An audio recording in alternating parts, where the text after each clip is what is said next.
Welcome to the Back 9 Six-Pack with Mitch and Justin. Let's roll.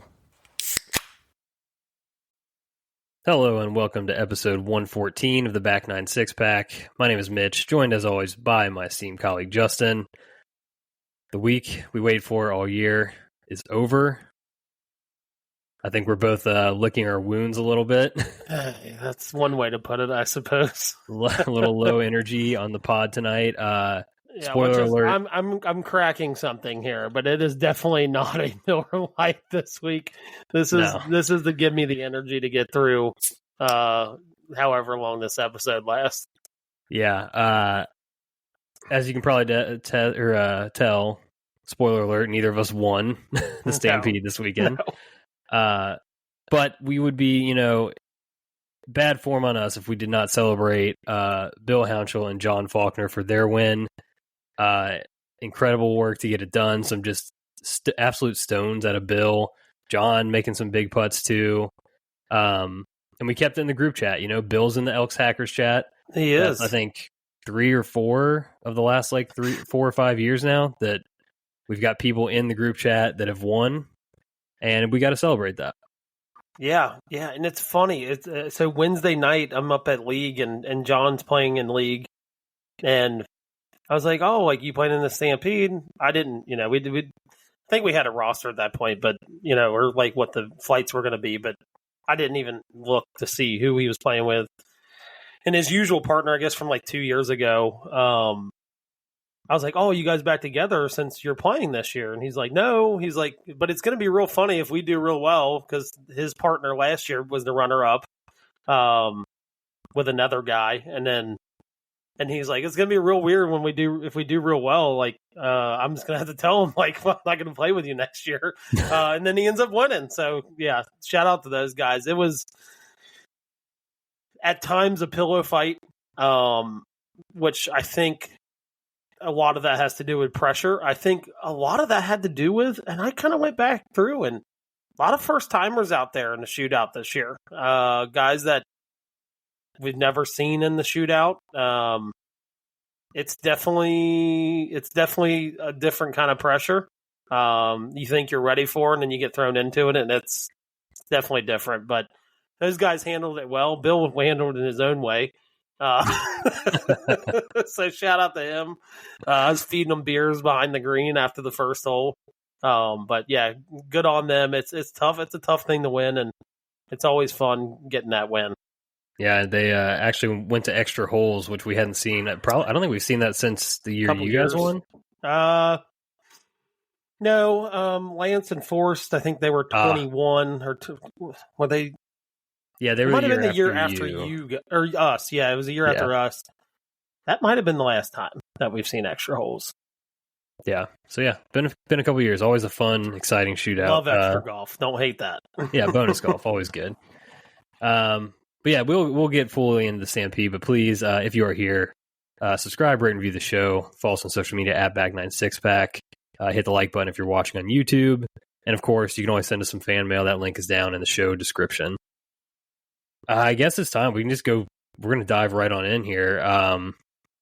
We got 360-something days to wait until next year to do a preview, so we'll recap it now. So do you want to...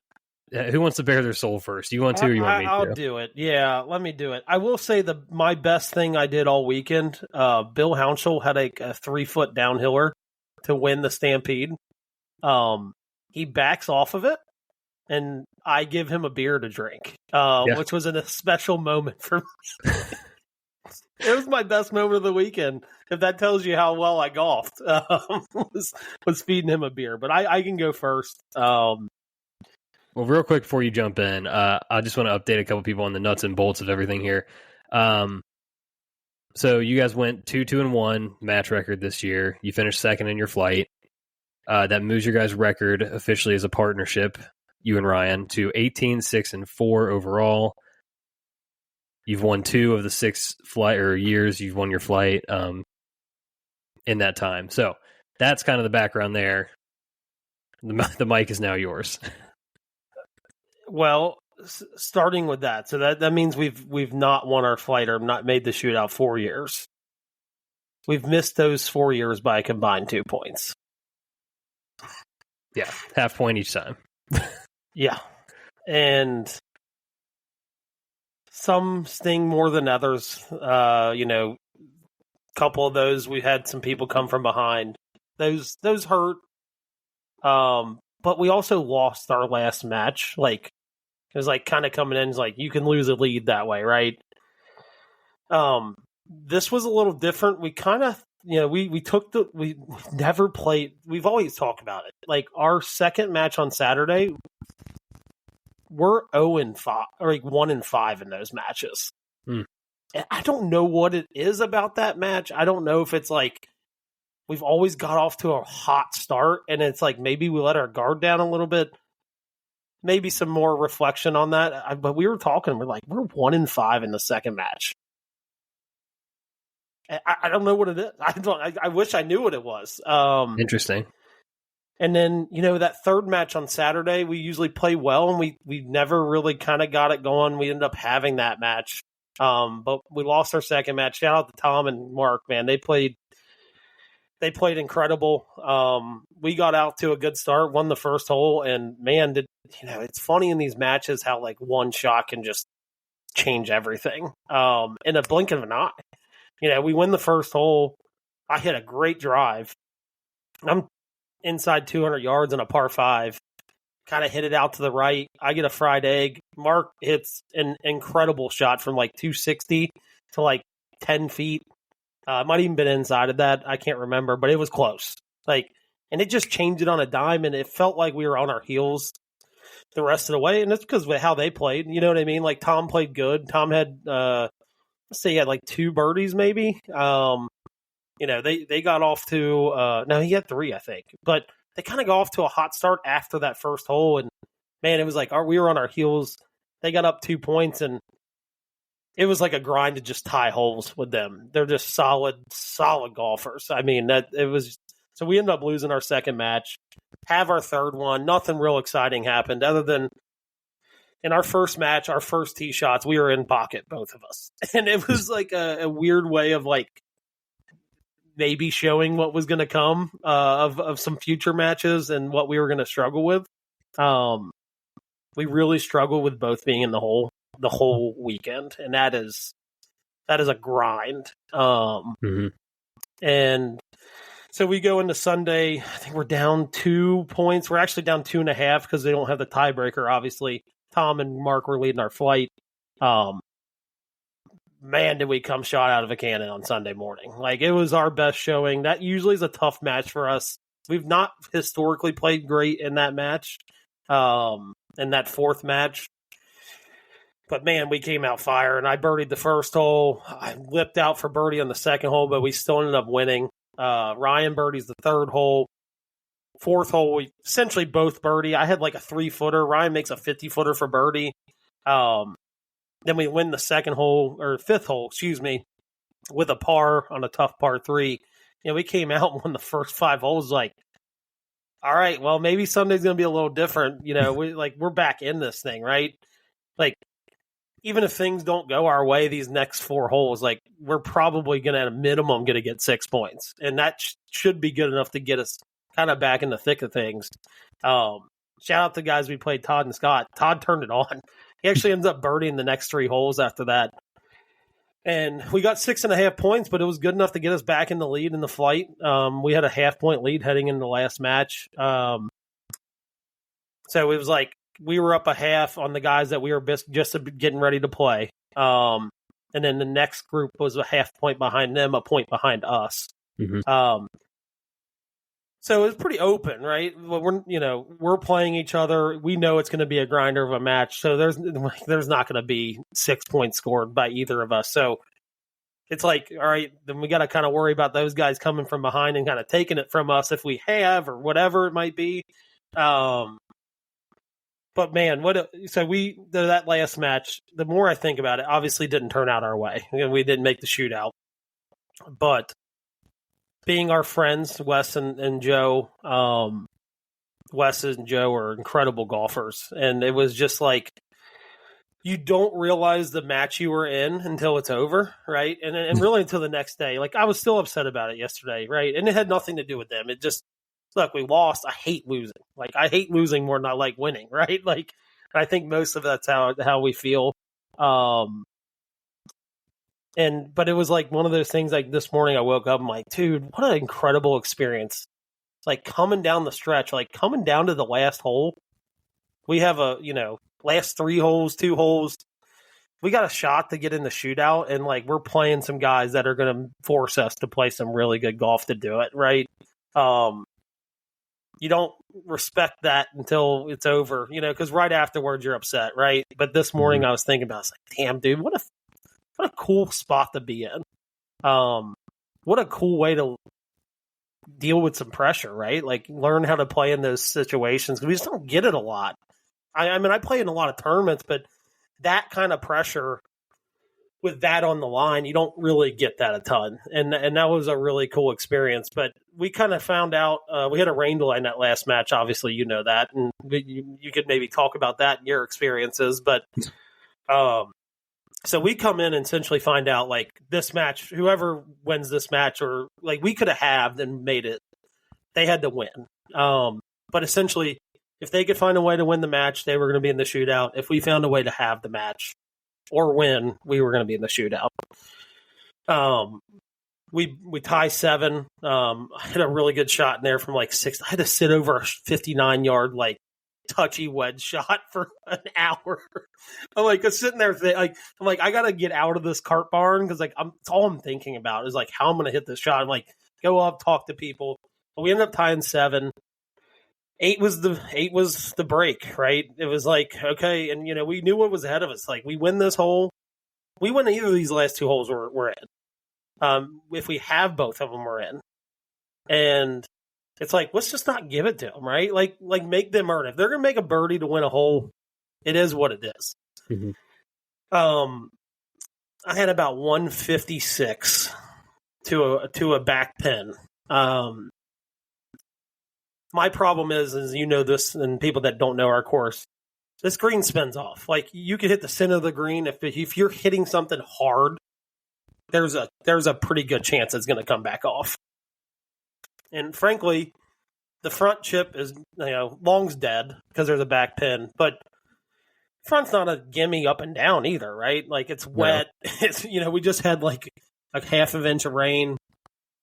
So I'm like, and I was cold, right? Like, we just got back out on the course, and I'm like, I felt a little stiff, and I'm like, man, I'm just going to really choke down a lot on this club. So I hit my 160 club. I choked really far down on it. I'm like, man, even if I just blister this thing, like, there's no chance of it going over.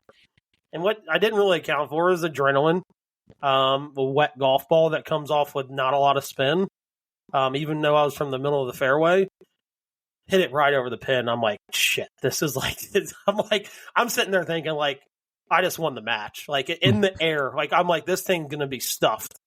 And it just flies like 3 yards too far, kicks over the back. Ryan hits it into the middle of the green.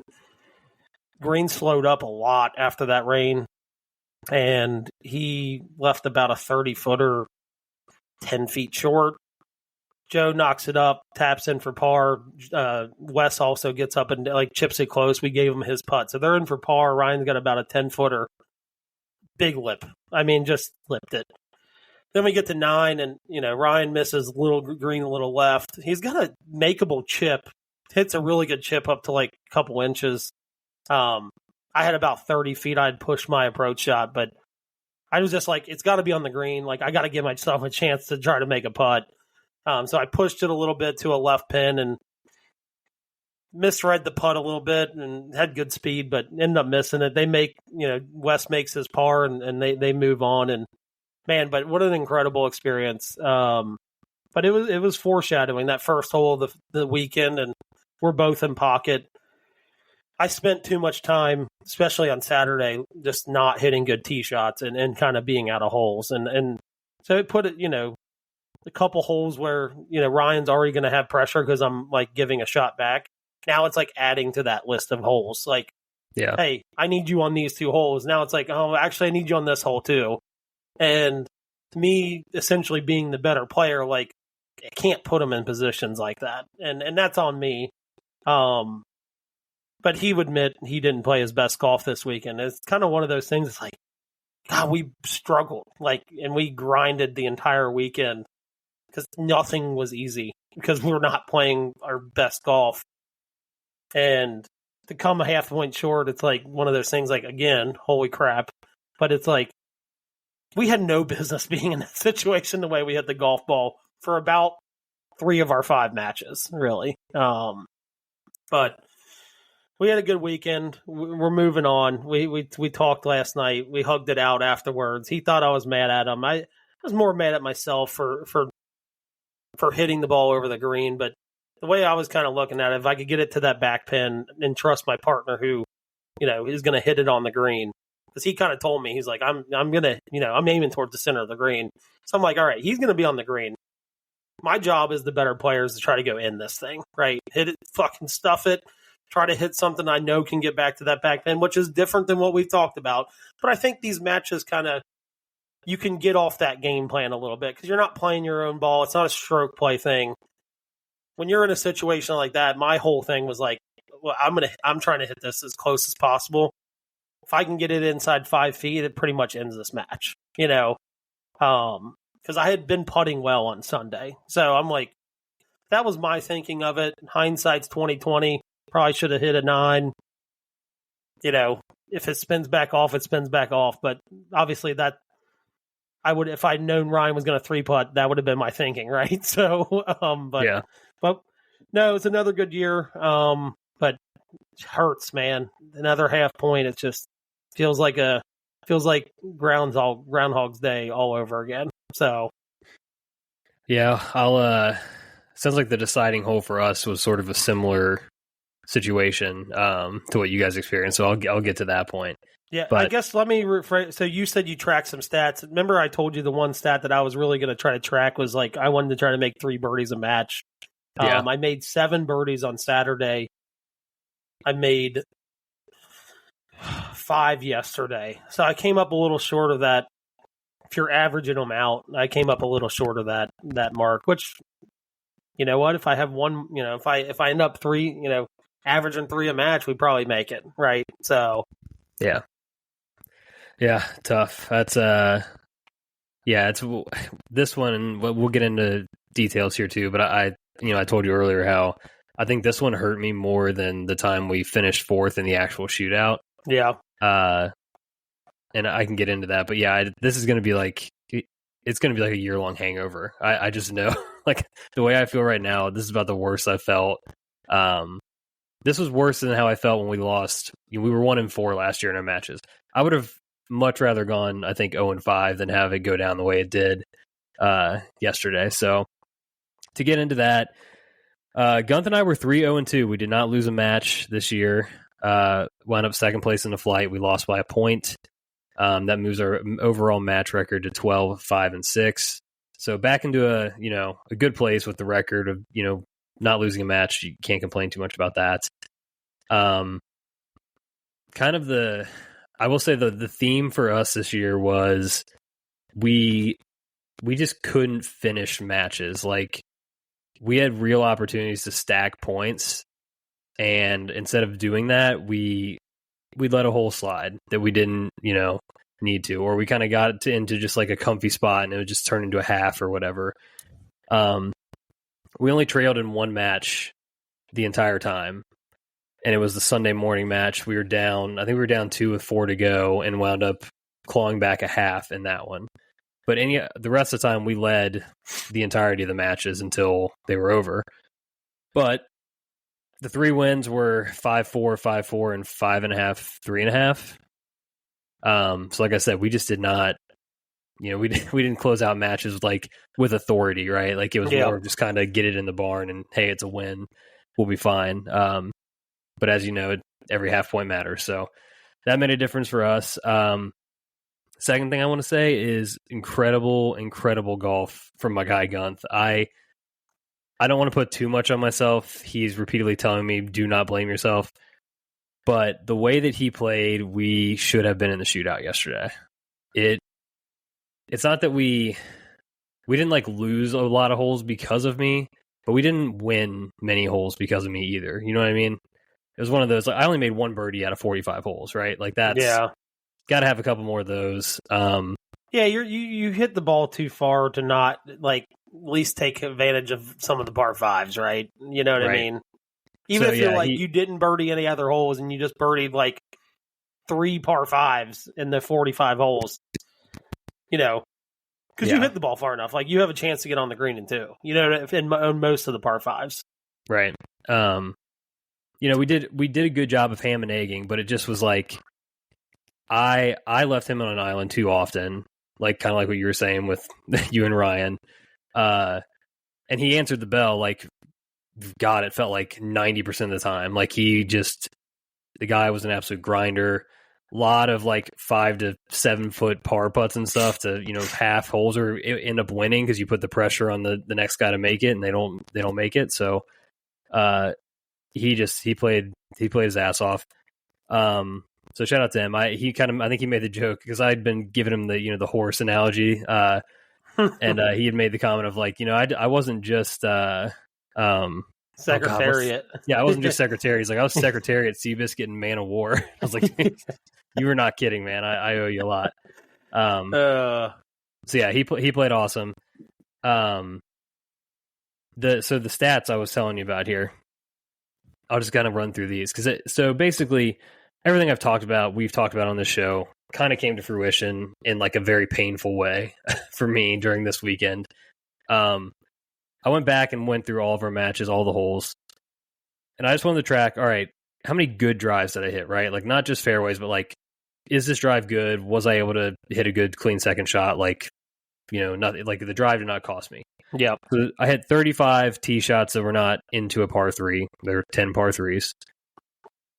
24 of those I would consider a good drive. Like, I was in a good position, wasn't punching out, didn't lose a ball, that kind of thing. Not bad. 7 of them I labeled as bad, and that was a absolutely punching out or a lost ball situation. Yeah.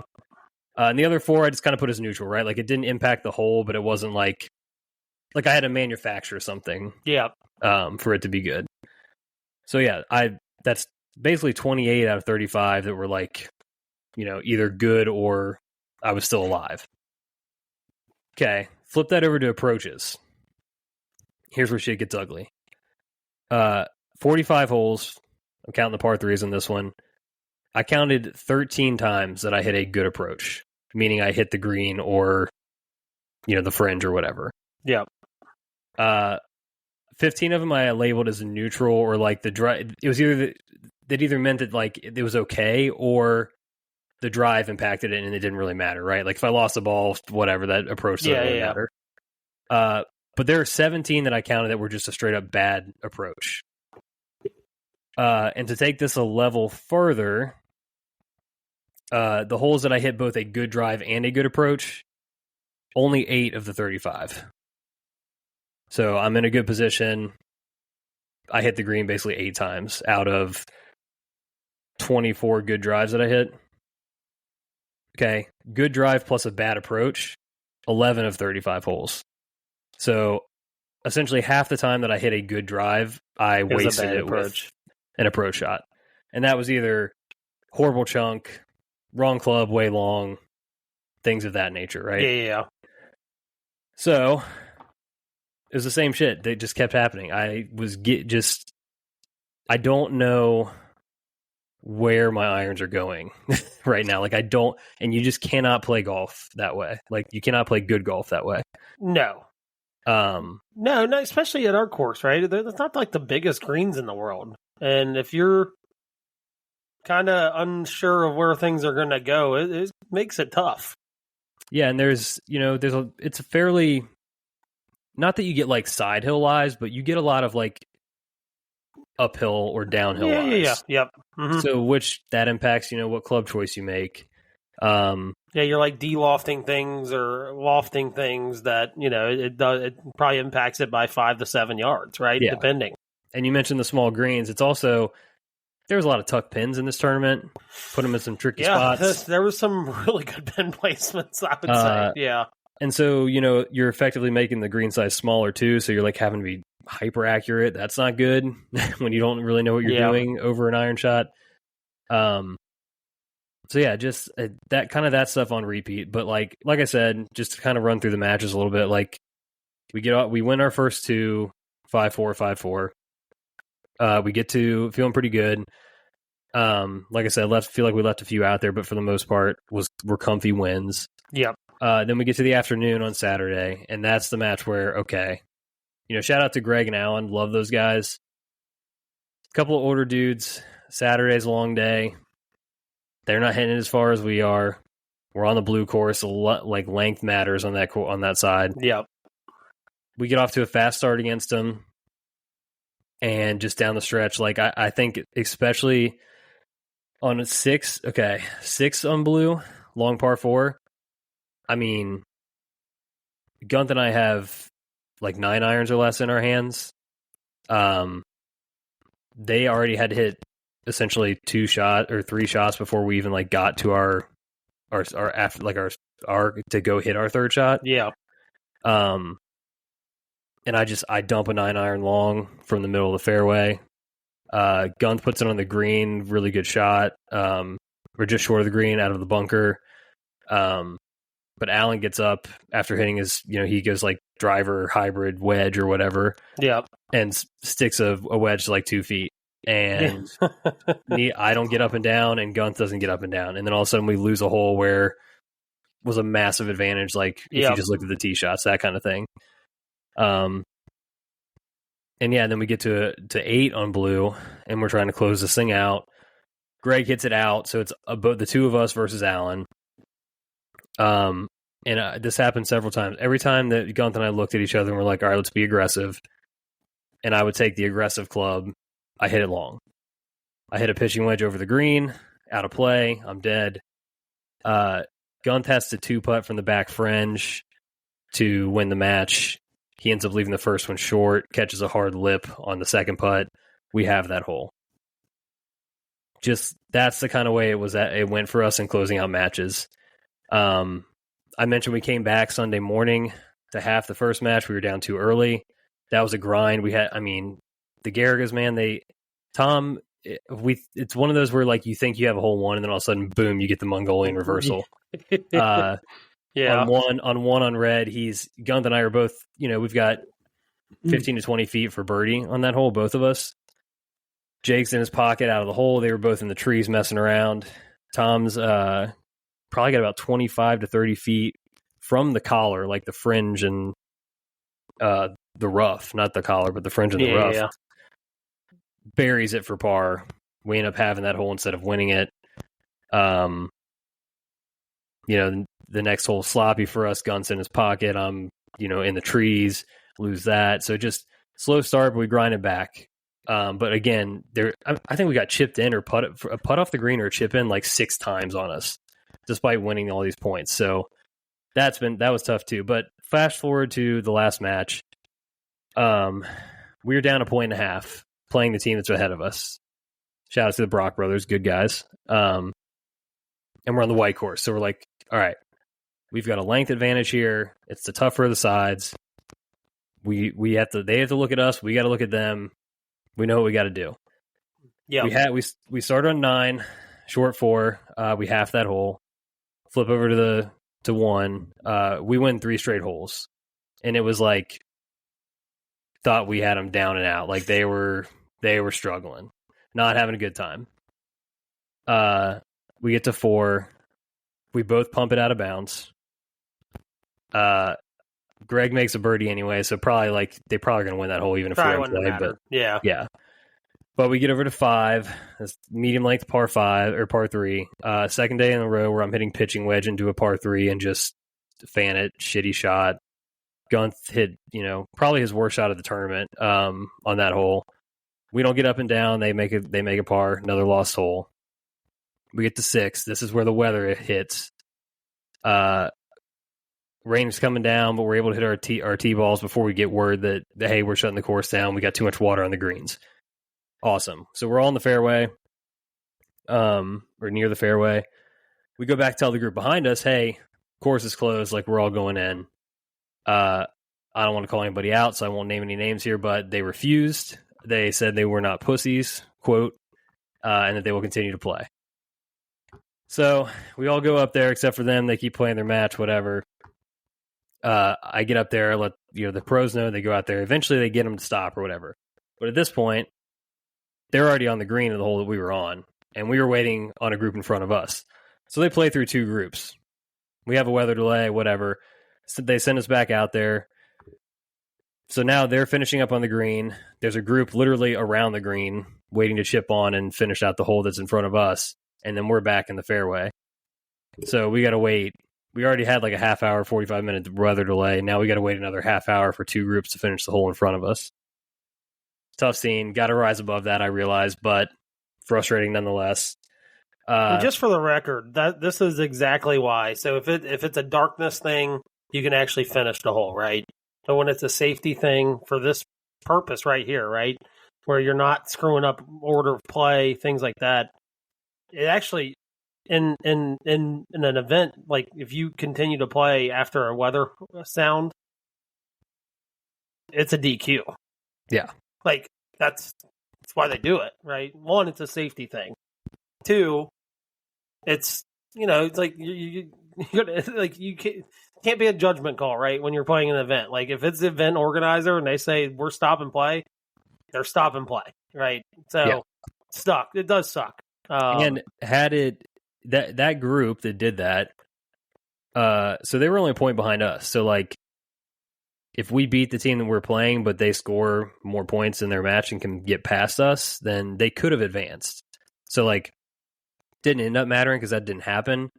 But had that happened, I can tell you, I would have lost my shit at the scoring table up there, just to be honest. So anyway, that all happens, whatever. Another moment where Gunther and I are like, all right, let's hit the aggressive shot. Like we have 3 holes to go. We had been up 3.5 to a half, and all of a sudden it's tied back up. We have to win this match by a score of 5.5, 3.5 to advance, right? They get up there. Or sorry, it would be 2.5. Sorry. Anyway, one of them is out of the hole, so it's Gunth getting a pop versus one of the other guys getting a pop. I'm not getting a pop on this particular hole. So I'm thinking I got to play aggressive. I need to try to make a birdie to, not to beat a 5-4 or whatever. Take a little extra club. Just absolutely not even take extra club. I hit the club for the number. It was a back left pin. Sail the green. I'm up against the shit. Can't even really get a swing on it. End up basically picking up because that just what happened that way. Gun plays it smart. Hits a 4-iron up to about, I think he had 65 yards or so. The guy we were playing against was laying 3 in the back fringe. Probably had like 15 to 20 feet or so. And this is one of those moments where like we decided to be aggressive, trying to win the match. Previously, we had played a lot of like pick a line, your line about conservative target with aggressive swing kind of thing. He wanted to take it the pin. I had no reason not to trust him doing that with the way he'd been playing all weekend. Just hit it too good. Maybe water on the club face. I don't know. There's something about that, right? Like a wet golf ball is just not going to spin as much. So and knuckleballs go further, like they just do, and it's not a ton further. But if you're dealing with a tuck pin, the difference between you being 5 feet away and over or to the right is a yard. You know what I mean? So right, it's tough. So yeah, he unfortunately airmails the green. Unable to get up and down. So what looked like a big advantage hole for us ends up being a loss. And at that point, it gets to, okay, we have to win the last 2 holes to advance. We both get up, stripe drives, like maybe 100. We're on hole 7. We're like 100 yards ahead of them at this point. But they both great shots, hit the green. Greg especially, I think he had like a 15-footer for a birdie, pin high to the right. I think I had maybe 80 yards, 70-something yards in. Absolute, just laid the sod over it. Just gutless wedge shot. Left it short. I didn't get up and down for par either, but Gunth hits it tight. The guy was, like I said, answered the bell every time. He's probably got 6 to 8 feet for a birdie. Again, pin high to the right, so similar line to Greg's. We thought Greg made his, burned the edge, did not go. Gun's got one more putt to try to keep us alive for one more hole. And I hit a really, really good putt that just did not go in. It just barred a little too much break and didn't catch the edge. So air absolutely out of the balloon at that point. I was just sick, dude. Like I just told Gun, I was like, buddy, I am so sick right now. Like I'm sorry. It was 42 holes of what you said, right? Where it was like, God, this was fun. I'm with one of my best friends. We're playing competitive golf. We are in this. We have everything in front of us to get into the shootout. And then for it to go down the way it did at the end, just like truly sucked. Like it hurt. Yeah. And here's my thing. And I've thought about my shot that, airmailed the green or whatever. I think I would be more upset with myself if, let's just say I was trying to be super conservative and hit a bad shot and then still make bogey, right? I can live with myself the next day and look myself in the mirror knowing like, hey, I took a shot at it and it just didn't work out. You know what I mean? Like I hit a good shot, it just carried too far, right? And here my thinking is like, I've hit enough of those good shots that I'm like, is that the rule? Like what happened? Is that the rule or is that like the exception of the rule? Like me being a borderline aggressive player sometimes, and especially in moments like that, like to me, it probably works out like 7 out of 10 times, right? There's like those 3, and this is one of the 3s that it just didn't work out. And I agree with like, when Gun's like, look, the last thing you want to do is like try to play a pillow fight and like hope they mess up. Like at some point when you're coming down the stretch in these last match, like especially in the last match, like at what point do you just go like, we just got to go try to take it, and if we can't, we can't. You know what I mean? So I don't hate that thinking too much because that's kind of what I did, right? No, I mean, we looked at each other on that hole. Both we were like, at some point, like we're going to have to hit a shot or make a putt or something that is going to win this, right? Yep. And so it's kind of like, why not this one right now? Yep. Yeah, and it's funny when you miss by, I'd say under 2 points, you go back and you go, holy crap! Like there's like 15 instances, right, where it's like I had an opportunity and I couldn't pull through. It makes it even worse. You're less palatable when when it's a half point every year, and every year we go back and it's like, man, like we missed like 3-4 footers, right? That either we're gonna win the hole or tie the hole, then cost ourselves a half point. Hell, I don't think we had any on Sunday per se, like where it was like, oh, today we could have, but we had a lot on Saturday. I mean. I can think of 15 instances on Saturday in 27 holes where it was like we just blew half points. And it's funny, the more this has happened, the more I'm very cognizant of that. It's like, I missed a 4-footer in our second match on Saturday for birdie to win the hole. Yeah. And I said, I remember getting back in the car and like, fuck, that's going to cost us. I just felt it. It felt like in my heart, I'm like, just something that simple was like, damn, I really hope that half point doesn't come back to bite us. And, and it didn't, and then it does. And you're like, God, I could probably go back out there and make that putt like 98 times out of 100,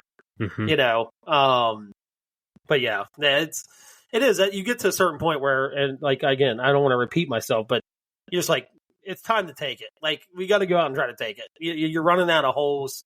So I don't mind that line of thinking, but it's a partnership for a reason, right? And that's kind of what I told Ryan yesterday when we were kind of talking before the shootout. I'm like, it's not an individual. If it was an individual tournament, you could be mad at yourself, right? It's a team thing, and there's always instances. We're all amateur golfers, so there's always instances where one of the person, one of your teammate or you could have done something differently. And it is what it is, but yeah, I mean, 100%. And I think I think your thinking behind, and my thinking as well, you get done and you're like, all right, we're not in the shootout. And some years you watch a shootout and you're like, man, we weren't playing that good, right? Like there's just like 3 or 4 groups that are playing really good golf right now, and some of them are getting pops, and you're like, I don't think we would have made it very far, right?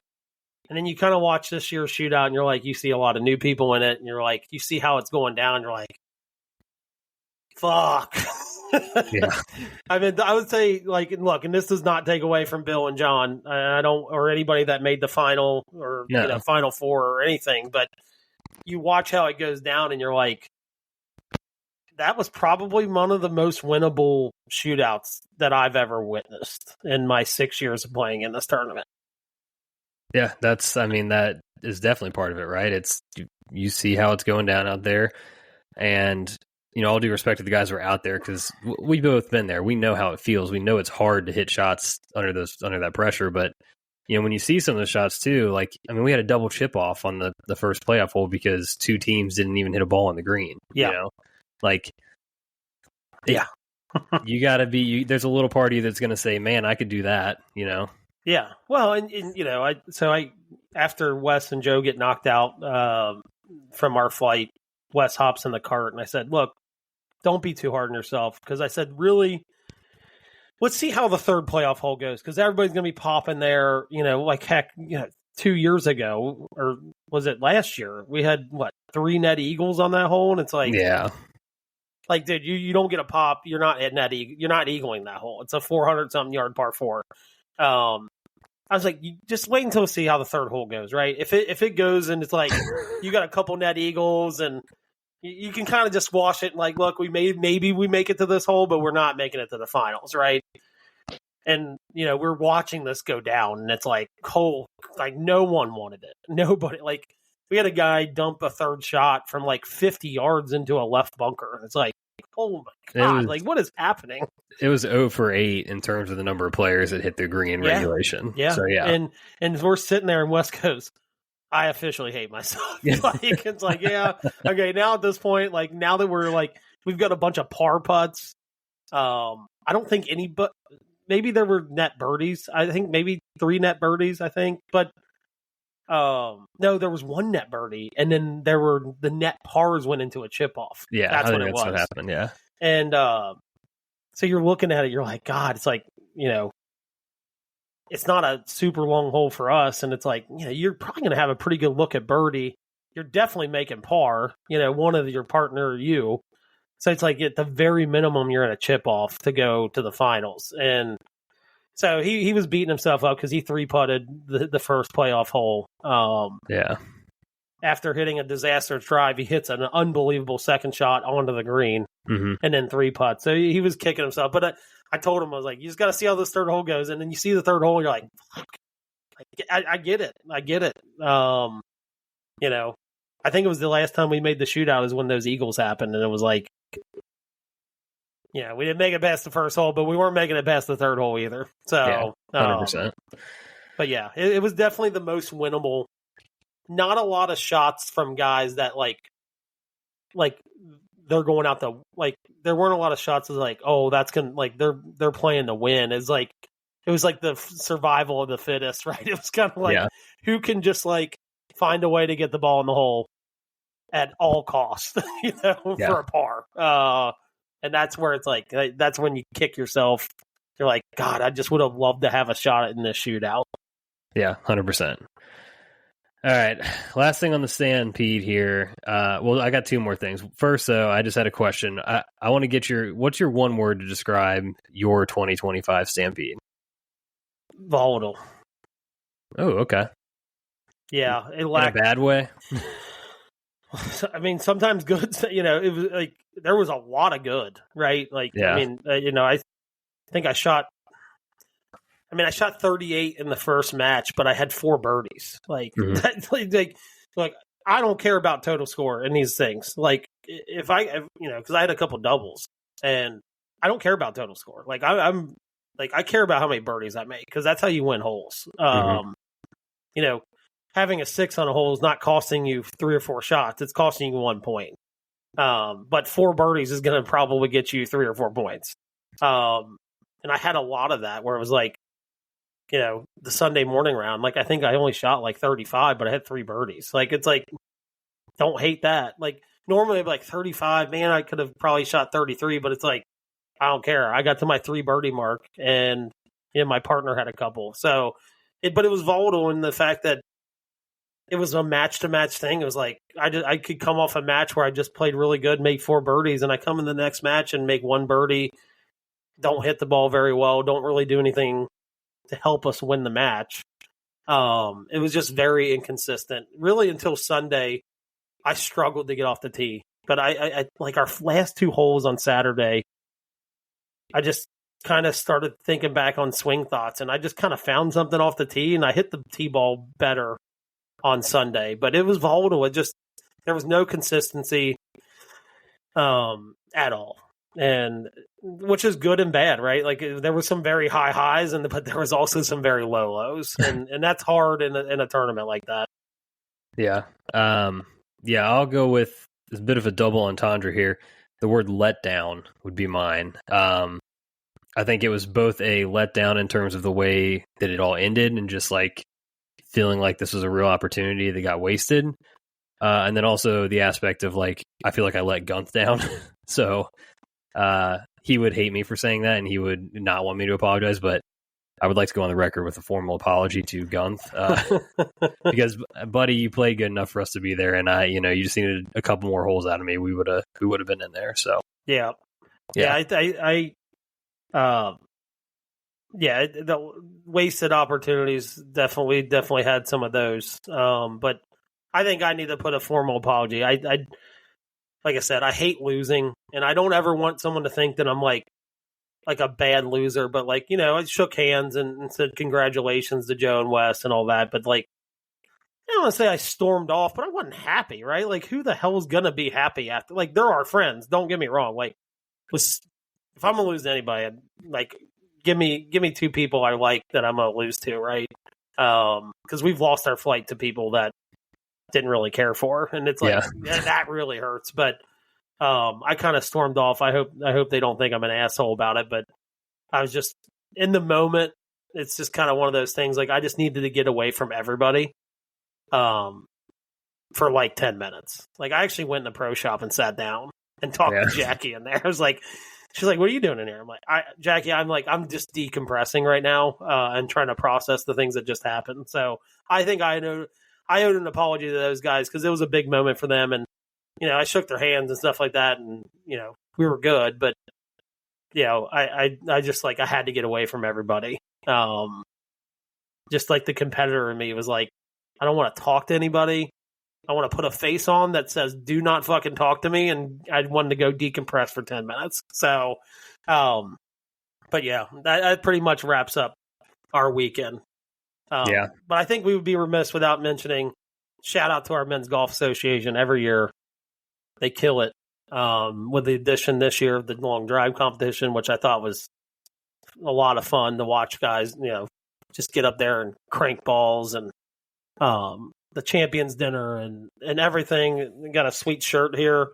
By the way, this logo for our tournament is sick. I think it like should be our course logo, but that probably wouldn't sit well with some people. But no, shout out to them, specifically like Greg Weiss and Jeff Hogden and Doug Meacham and all those guys. Steve Fish, Steve Fisher, all those guys that are on the MGA. I think, man, it takes a lot of effort to put an event on like this, and of course the course staff and all that. Like, it takes a lot of effort to put something like this on and put it all into 2 days, 3 days. Shout out to them. It's definitely a huge effort on their part. Yeah, and shout out to, like you said, the staff. Cart Barn. Sean and Bob. Sean specifically, I mean, the man left Saturday evening late to go up north to a wedding.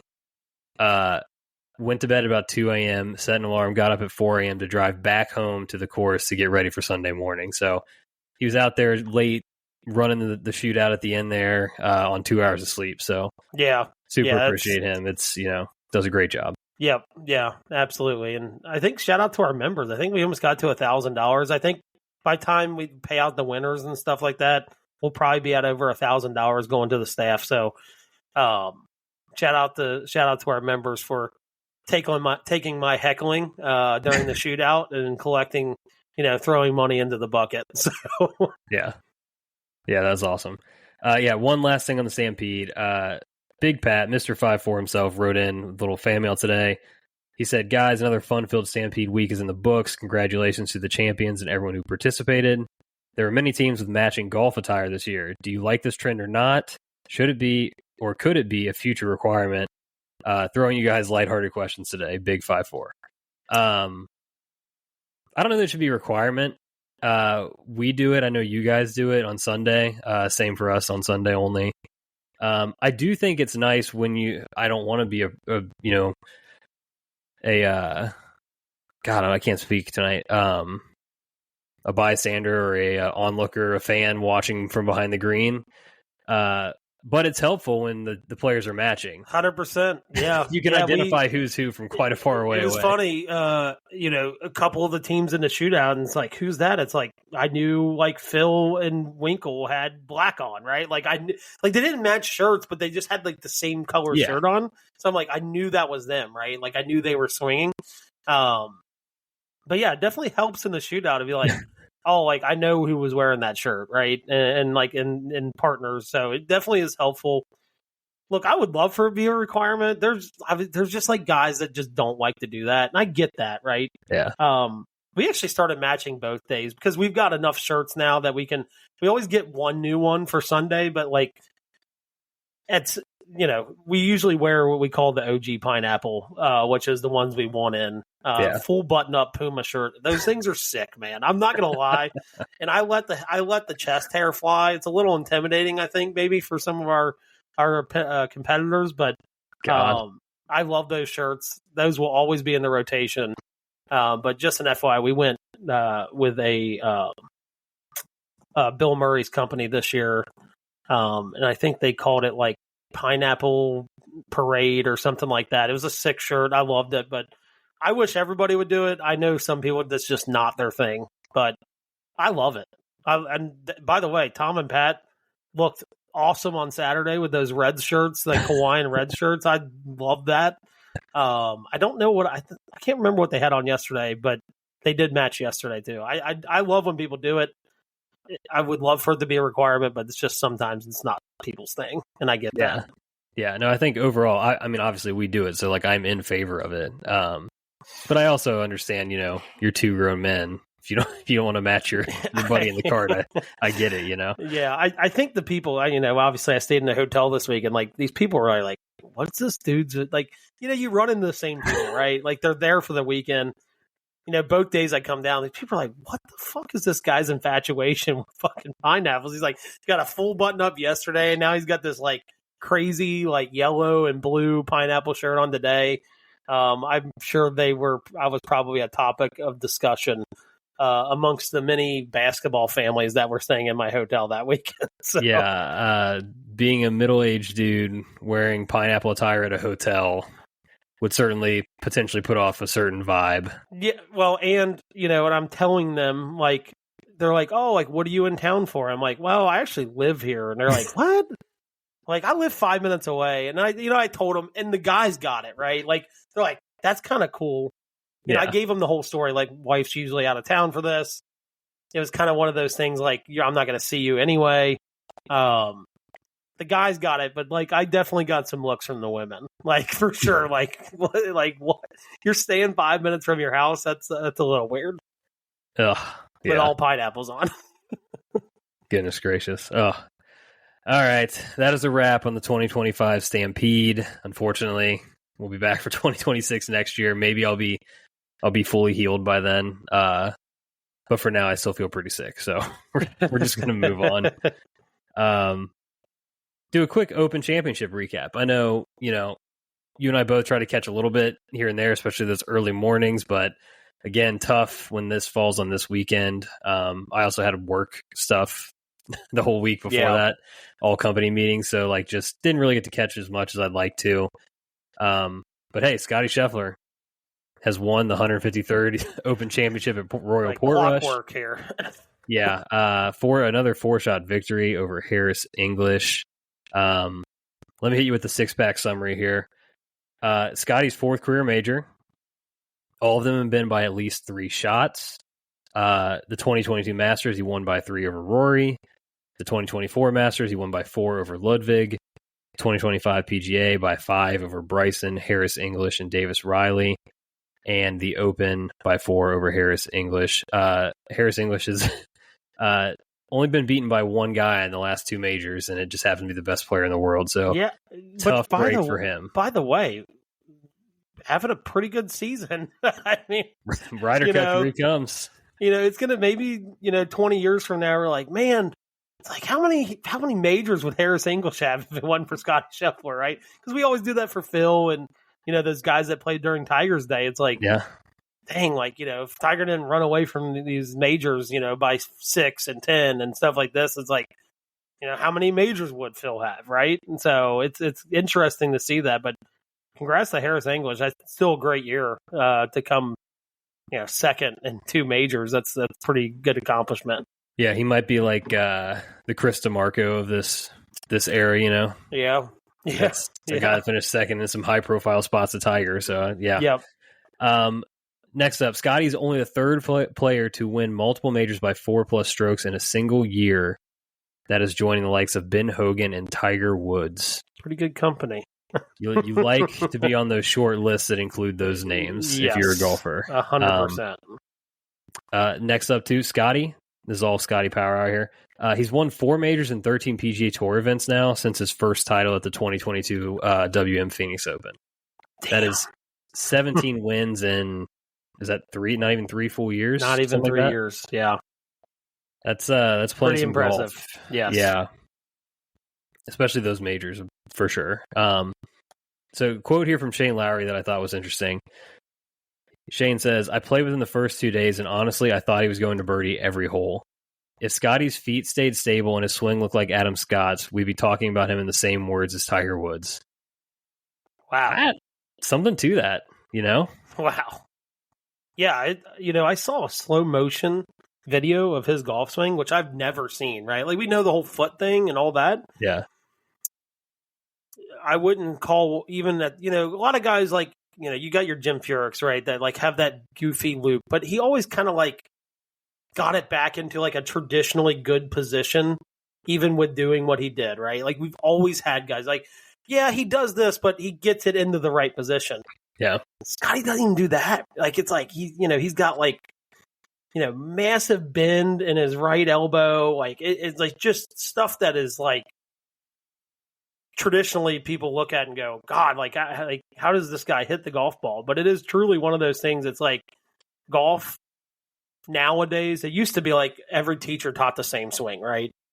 Now it's like you swing your swing. If you know where the ball is going, it doesn't like, don't touch it, right? Like, don't change what you're doing. And I think that's what makes what he's doing. Like, you see Tiger Woods swing, you're like, yeah, that makes sense of why he did what he did, right? Like, just a traditionally unbelievable golf swing. But you see him, his foot slipping out, and he just like rips cuts. Like, it's really hard for him to turn the ball over. But I'll tell you, I think someone said it perfectly this weekend. It's like, that guy doesn't miss his yardages by much. Mm-mm. He is ball control from a distance standpoint into greens is it's pretty phenomenal to watch. So that's a strong statement. Saying, another one of your playing partners is like, I thought he was going to birdie every hole. I think that's pretty crazy. Yeah, and I mean, obviously the ball striking we've been hearing about since he kind of emerged as this dominant force, but like, pretty sure I heard somewhere, I forget where, he's like a top 25 putter since switching to the mallet. So, good luck. Wait until he gets a lab putter in his hands. Jesus, yeah, I know. Yeah, it's wild. Okay, so a couple little graphics I saw to end the 6-pack summary here that I found pretty interesting. So I saw this one. It's the start number for each major win, like how long it took them to win each major that they've won, between Rory and Scotty. Their first major took Rory 11, Scotty 10 starts. Second, 17 for Rory, 18 for Scotty. The third, 24 for Rory, 23 for Scotty. The fourth, 25 for Rory, 25 for Scotty. Famously, for Rory, the fifth major took 64 starts to get to and to complete his career Grand Slam. Really feels like it's going to happen a lot sooner than that for Scotty.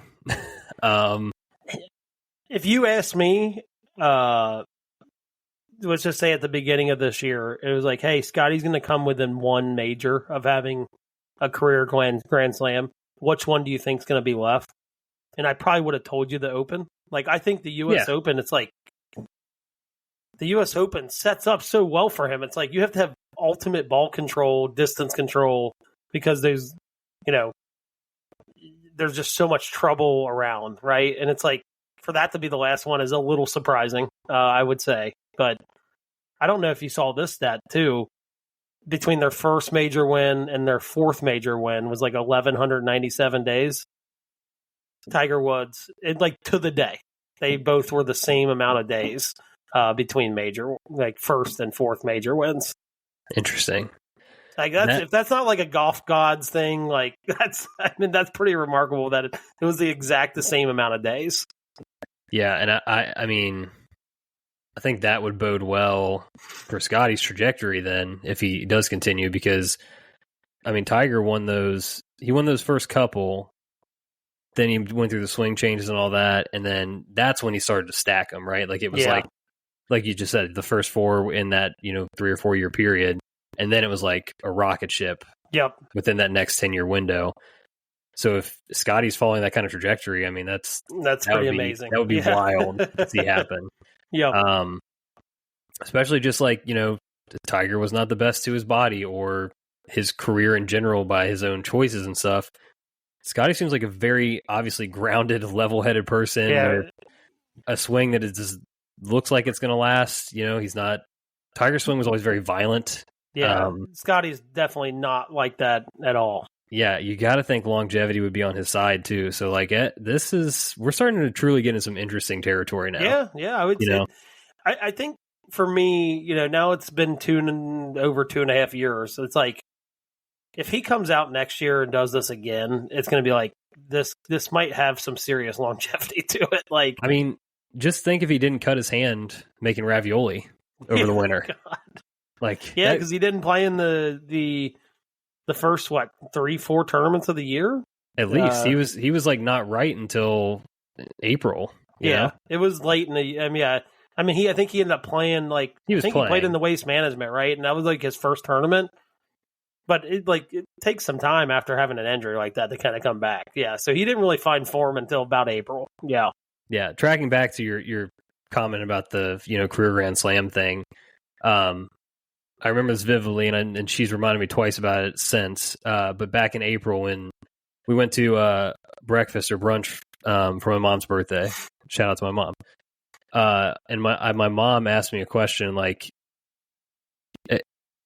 kind of like, hey, do you want this to happen? Whatever. Of course, I was Team Rory. I wanted that to be in there. And so I forget exactly how, but somehow we got to discussion of like the historic nature of it, right? Like, I just want to see the history, regardless of who it is. Because some people at the table weren't Rory fans, whatever. We can get into that another time.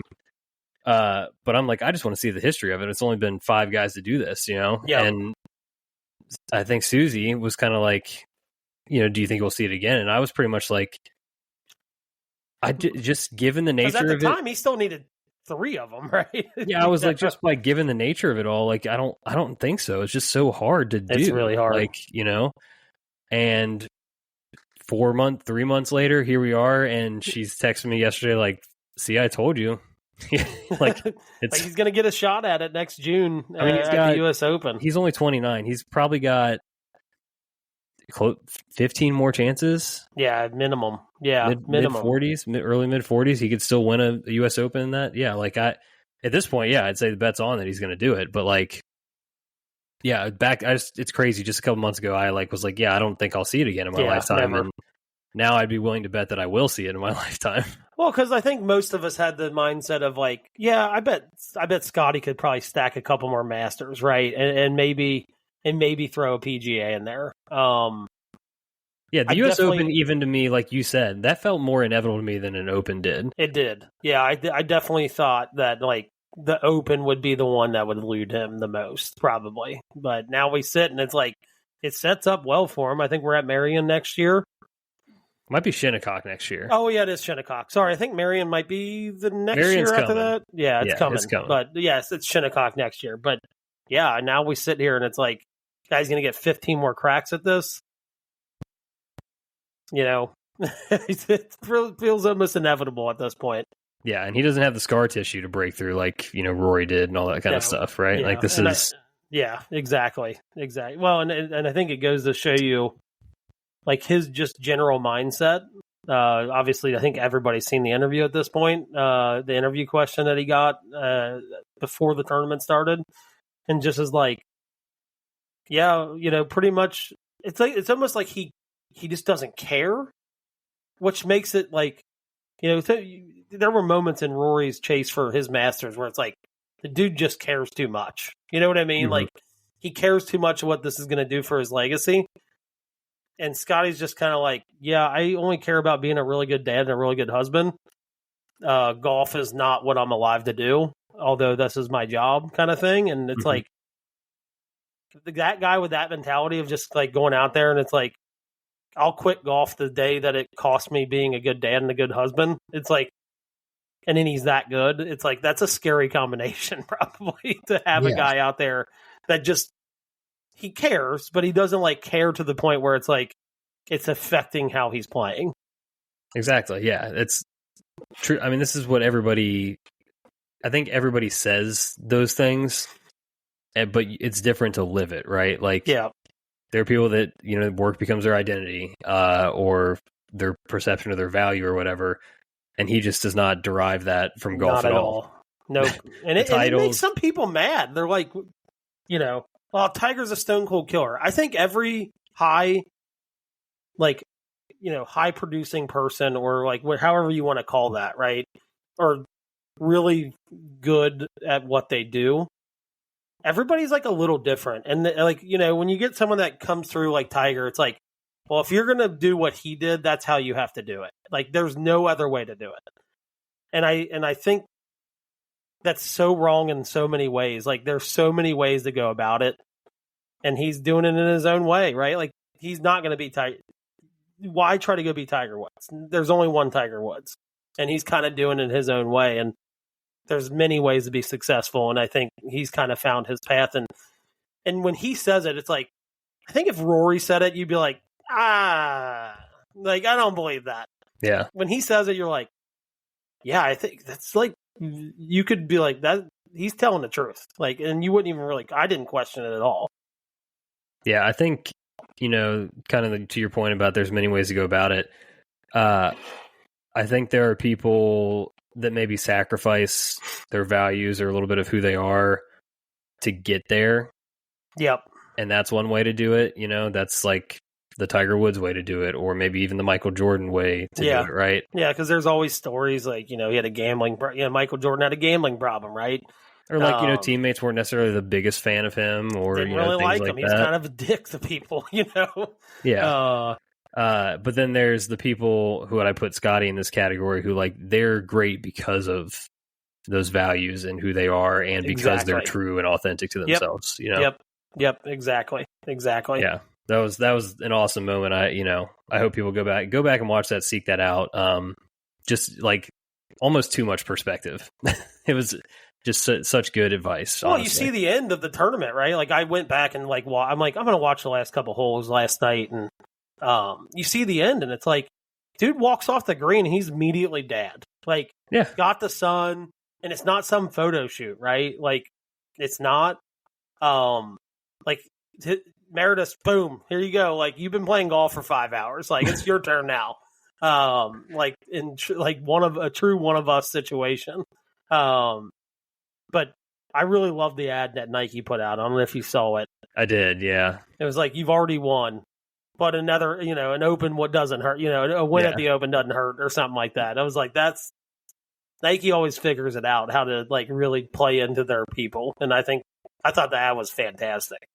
Yeah, and Scotty did in his presser after, he's like, the first person I look for every time after these tournaments is his wife. He looks for Meredith, so yep. Shout out to him for that's awesome, but 2, for making the rest of us look bad over here. So yeah, exactly.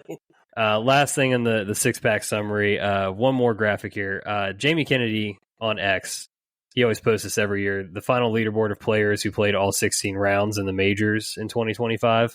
So their total score throughout the majors, how many wins, whatever. There were 1, 2, 3, 4, 5, 6, 7, 8, 9, 10, 11, 12, 13, 14, 15, 16 players who did this. Starting at the bottom, Brian Harmon, 17 over. This just says Højgaard. I don't know which one. Sorry. 14 over. Daniel Berger, 7 over. Sam Burns, 6 over. Matt McNeely, 5 over. Aaron Rye, 3 over. Victor Hovland, 3 over. JJ Spawn with a win was 1 over. Tyrrell Hatton, 1 under. Matt Fitzpatrick, 1 under. Harris English, 5 under with those 2 second places we mentioned. John Rahm, 6 under. Xander Schauffele, 10 under.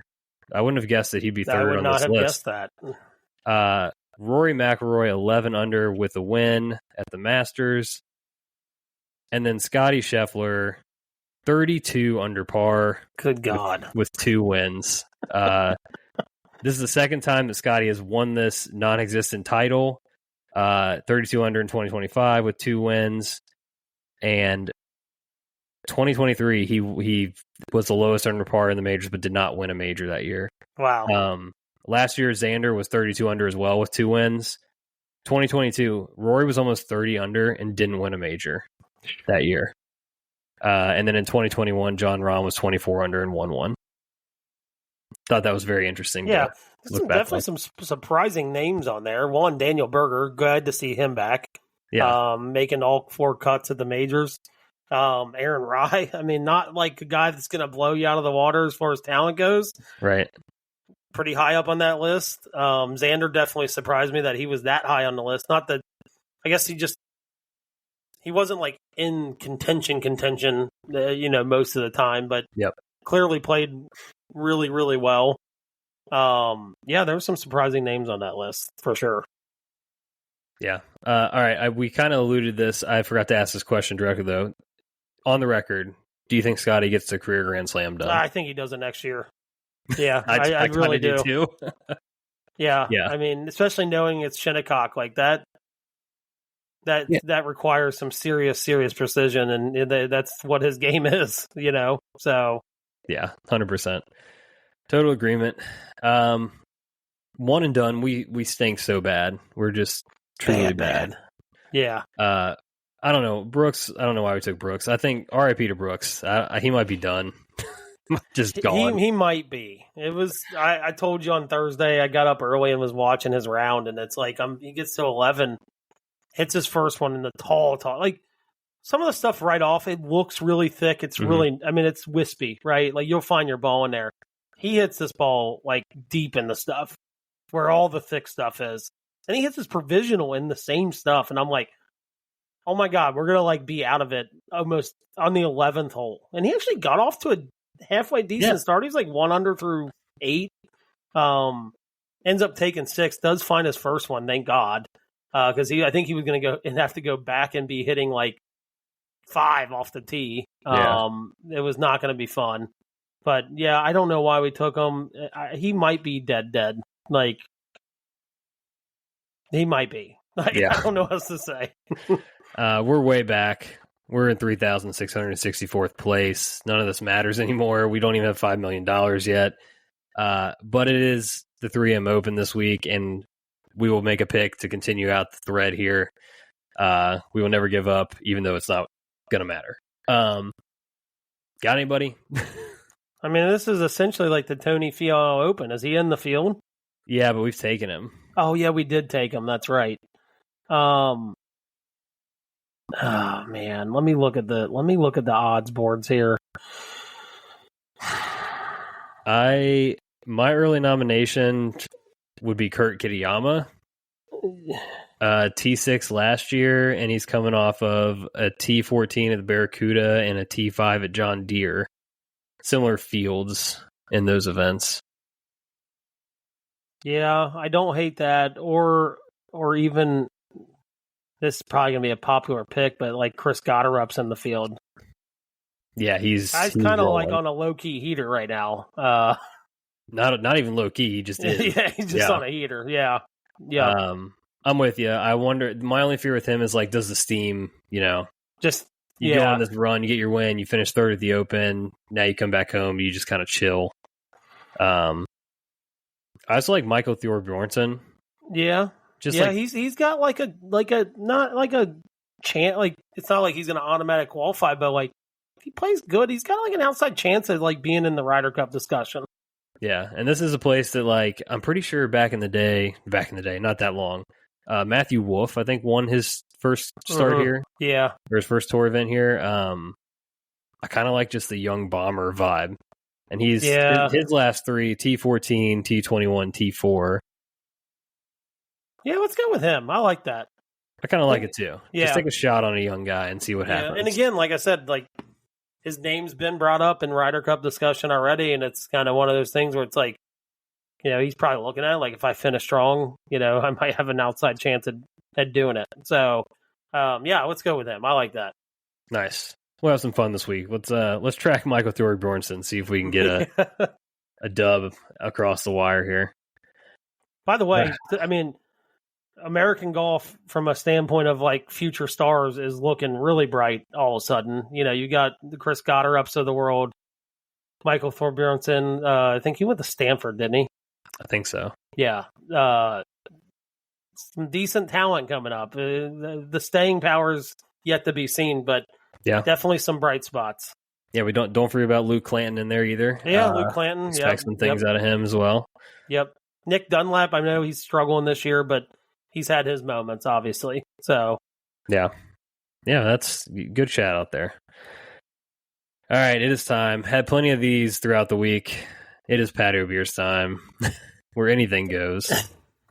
I've got a kind of silly question if you want me to go first. Yeah, go for it. Made some burgers tonight, which, by the way, was very welcome. I had not eaten like a home cooked meal in a week, essentially. And I fired up some burgers. Susie made some loaded potato salad. Just rocked. I needed every bit of that meal. But I'm a condiment guy. Got way too many in the fridge, honestly.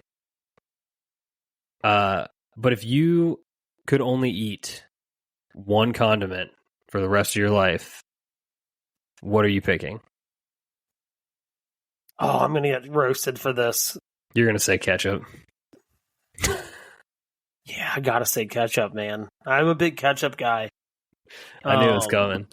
Yeah, I'm one of those guys that puts them on their eggs every once in a while. Like I get roasted for putting on hot dogs and Mets, and like you called me a toddler the one time. Like I get it. I'm gonna get roasted, but it's like the all around like I think it's like the condiment of Americans. Yeah, I mean it is a child's condiment. We can agree. It definitely is. I get it. That. It is, but it's just so classic. It's like a classically good condiment. Yeah, I mean, I get the versatility play. It works in a lot of environments, certain food situations. I really struggle with this one. I got to be honest with you, because like I said, I'm one of those guys. I just have I've got a condiment for every type of food. And it's hard. It's hard because it's one condiment for the rest of your life, right? So like, think about it. Like you make a turkey sandwich, you just going to eat that bad boy dry, or you just never eat a turkey sandwich again because you're not going to put ketchup on there. Yeah, I'm not putting ketchup on a turkey sandwich. Which makes this really tough. It's a tough exercise for that reason. I'm a big mustard guy. I'm strongly considering like a spicy brown mustard because I feel like, it wouldn't be my choice to like dip fries in or something, but I could if I had to. Yeah. Yeah. And it works with like, turkey sandwich, burgers, dogs, Mets, whatever. You can get by with some spicy brown. Then I thought, do I go Chick-fil-A sauce? very versatile sauce. I'll dip fries in that all the time. I can put that on a burger if you want to. It doesn't have to just be chicken, That's I mean, it's. I'm debating, and then there's ranch, right? A lot of people ranch on everything for a lot of people. People dip their pizza in ranch, for God's sake. It's might be the most versatile condiment. I think, as I stand here now, I think I'm going to go Chick-fil-A sauce, and that's me. That's it is pretty versatile. Because I think it's like a kind of a honey mustard, right? Yeah, and I think you could get weird with, like, let's say I'm making ribs. I think you could transform it into, you get some different spices and stuff to mix into it. You could like make it kind of like a Carolina, kind of barbecue sauce or something. Yeah, you could. You definitely could. My runner up would be like spicy mustard. I think that's my runner up too. Yeah, I mean, like I love horseradish. The spicy mustard is pretty close to ketchup. Yeah, but ranch, I didn't even think about ranch. Ranch is pretty good. I'm a big Italian dressing guy too. I'd probably be like third on my list, maybe fourth behind ranch. Yeah, I mean, I guess barbecue would round out my top 5 for sure. I love barbecue sauce. Yeah, is there a particular? Like, Montgomery and barbecue sauce. Like, it's always in our fridge. Thank you. Same. Yeah. I like all barbecue sauces for the record, but like Montgomery and being from Cincinnati, it's like that's what you have to have in your fridge. 100% agree with you. Like, I respect almost every barbecue sauce, but for the haters and losers that hate that, they think it's too sweet or whatever, it's not, real barbecue sauce. They've never had spicy barbecue, because there's some really good spicy barbecues out there. Yeah, you get out of here with your Montgomery and slander people. I'm looking at you, Tyler, in Tampa. That's direct shot for you, buddy. Oh, yeah, we haven't talked about condiments in a while. I don't think we've ever talked about condiments. You are a condiment king, though. Yeah, like you're a condiment snob. You call me Tyler for liking ketchup, so I am. So here's another question. Recently came up in some other group chats I've been in. What do you dip onion rings in? Ketchup. Wrong. I'd barbecue sauce too. Yeah, so I think ketchup is like I have nothing else available. Like, I have to use this ketchup. Yeah. You do that. But the answer is always like whatever the house made. Like, they usually are whipping you up some kind of aioli or something for onion rings, or like a barbecue sauce, like you said. Some of the little tang and zip to it that's just a little different. So that's the play. But yeah, Nick and I were in a group chat with our buddy Trevin, and we had, luckily Nick and I were on the same page. We had to give him a proper roasting for the ketchup take. Yeah, but yeah, condiments, man. Like, our whole fridge upstairs, like, the doors are just lined with them. I've got to have, I've got excess condiments in the garage fridge with my beers and stuff. That's how many freaking condiments I got. Can't stop me. God. I'm a big sauce guy over here. Yeah, I don't hate it though. I do like a good dipping sauce for just about anything I eat, honestly. Yeah, variety is a spice of life. You got to mix it up. All right. So I got a lot of good feedback from the "Am I the asshole?" question from last week. We're going back to the well because I found this one, and it actually brings up a good discussion of like the gives and takes of like being in a relationship, right? Sure. So this one starts out, titles, "Am I the asshole for being mad my boyfriend won't make noodles the way I like?" So it goes, okay, this sounds dumb, but hear me out. I've always been a picky eater, especially... That's the other thing. Like, there's always a picky eater in a relationship, and if you can't figure out who it is, it's you, right? Yeah, kind of thing. Ever since I was a kid, my dad would make my spaghetti different from the rest of the house, which is crazy. Don't ever start that with your kids because it's going to start bad habits as an adult. I like having an essence of sauce flavor on the noodles, but not the overpowering flavor having noodles bathed in sauce creates. So here's where it gets a bit odd. My dad would separate my spaghetti from the family's, putting the sauce on it, then would rinse the sauce off the sink in the strainer. I love noodles like this, as it is a nice subtle tomato vibe given the mild spaghetti. Then she goes into it. My boyfriend has known about this since we first started dating, and has always told me my food habits were cute. We've been dating for almost 3 years now and moved in together at the beginning of the pandemic so we could be in lockdown together. Ever since we moved in together, he insisted on taking charge of cooking and all cooking related tasks, dishes, grocery shopping, all that fun stuff, and has assigned to me the role of cleaning the bulk of the apartment. We split whatever. Now it gets into it. Everything was perfect, and he always seemed to be making noodles the way I liked them when we had them. This was until last week when we last had spaghetti. We ate everything. Everything was good, but afterwards he started teasing me, saying things like, "You really like your pasta with an essence of tomato. How was your tomato essence, babe?" Like, that's what he said to her. All right, that's honestly, he's trying to pick a fight. As a guy, look, that's a subtle jab. Okay, maybe he's just fed up with it. We'll get into that. Always using finger quotes. That's what got me. That's how you know he's trying to pick a fight. Always using finger quotes around the word essence. After a few comments, I felt something was off and asked him if I had done anything differently with tonight's noodles than he usually does, and he started laughing. When he finally stopped laughing, he told me the whole truth while smirking. He said, "I didn't do anything different than I usually do.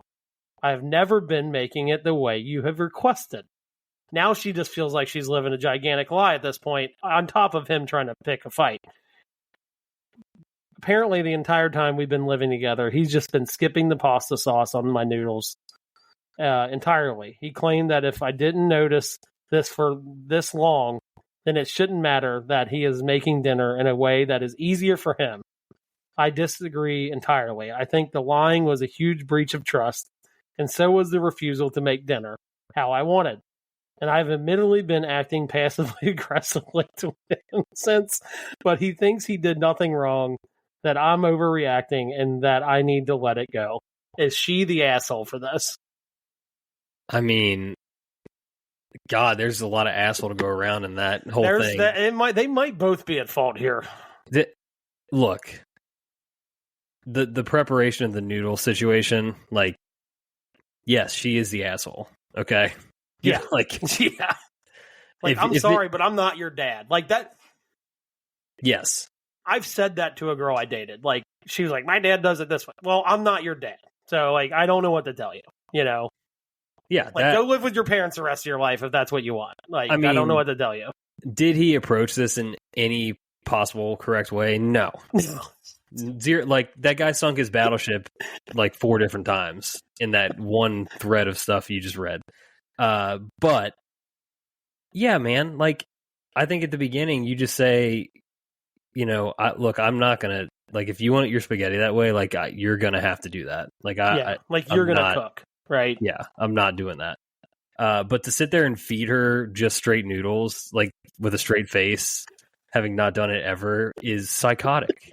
And then to randomly out of nowhere bring it up about the essence of tomatoes, like, with air quotes. That is egregious behavior on his part. Again, you're a guy, I'm a guy. Like, there's just sometimes, like, you get to a point, and it might not have anything to do with your wife or whatever. Yeah, you just need a good fight. Like, and so you go in, like, you're gonna, like, you know, the button to push. That would probably be something I would do, you know, air quote something, or just, like, very passive aggressive. And, like, you go into, like, he did that, like, knowing, like, this is gonna open doors, right? Like, he did that. Like, it was not, like, on accident. Like, he didn't do that, like, "Oh, I can't believe this finished out this way." Like, he wanted a fight. Yeah. And there's a line in there about...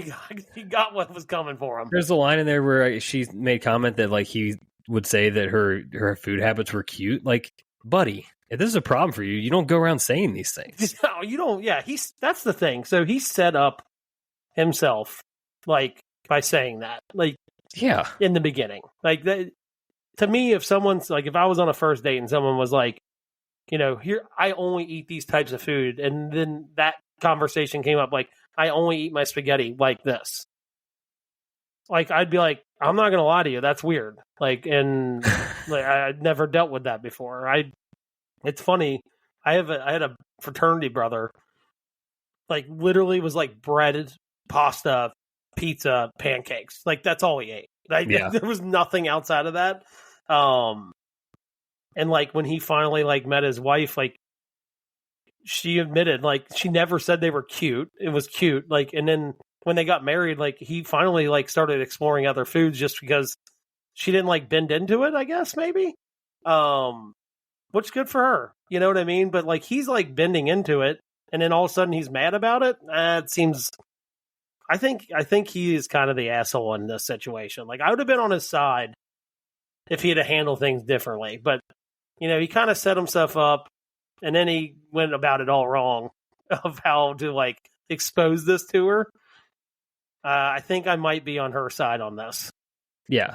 But the same token, if you were eating that straight spaghetti for how long and you didn't notice, goes to show even like me that like you were not eating any kind of essence of tomato or sauce on your pasta. Like who knows?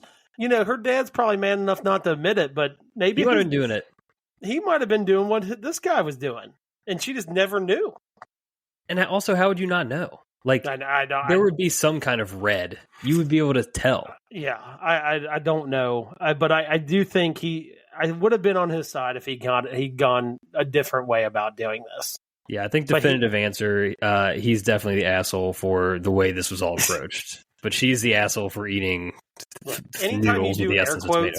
If you do air quotes, you are hurting for a fight, like with anybody. Yeah. Like it could be just one of your guy friends, right? Like you air quote something that they said previously, like you're looking for an argument. Like there's no way. That is so. I don't even consider that. I don't even consider air quotes passively aggressive. They're just aggressive. Yeah. Like you're trying to make someone swallow their words is what you're trying to do. Yeah. The only time I think I've ever used air quotes in my life is like truly for comedic purposes or comedic effects. Like I'm not actually, if you use them in a real conversation with somebody, whew, man. You're a dick. Like instant, like you're an asshole. Like especially someone you first meet, you're like, I don't like this person. No. Yeah. Depending on the context, it could be a punchable offense, depending on context. It could be, depending on what they're saying. But I think he's the asshole in this situation. I mean, she's not innocent. I don't think she's an asshole. I think she should blame her parents for setting her up for failure as an adult. Like, we just take a straight line with our kids. Like, if you don't eat what we cook, then you're just going to go hungry kind of thing. Like, we make dinner for everybody. And if you don't like then you're just going to have to wait till breakfast tomorrow morning. Like, it is what it is. Yeah, that's the way to go about it, 100%. Yeah. Oh, all right. Well, that was a cathartic episode. I do feel a little better. I do. A little lighthearted conversation at the end got me feeling a little better. Yeah, the patio beers always get you back. You know? That's what life's all about. All righty. Thank you, everybody, for listening. Please subscribe, rate, and review the show if you've not done that already. You can follow us on social media at Back96Back. And until the 2026 Stampede, and until the next major championship in like 250-something days. God. Cheers. See ya. Thank you for listening to another episode of the Back 9 Six-Pack. Be sure to follow us on Instagram and Twitter at Back 9 Six-Pack for all your content needs. We'll see you guys next week. Cheers.